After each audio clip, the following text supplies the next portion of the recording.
Here is a little question for the creationists out there. Consider, if you will, your own family tree for a moment. Go back around 100 years. This will likely be around the time of the birth of your grandparents or great-grandparents. Now, count all the members of that family tree. You may have to make an educated guess in places. What figure did you come up with? If you started at grandparents, then you should have at least 4 adults at the head of your tree, more if any of your grandparents remarried. And if you started with your great-grandparents, then you should have had at least 8 adults at the head of your tree. So now you have a figure in your head.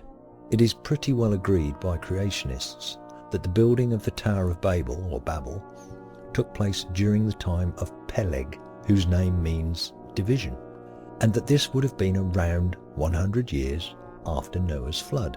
8 people got off the ark, and 2 of them had no more children.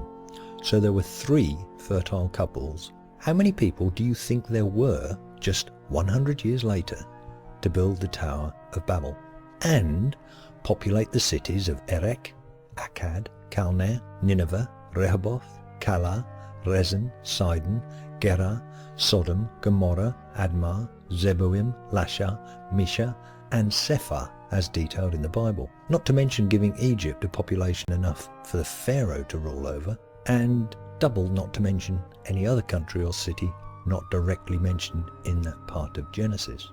I await your responses, but shall not hold my breath.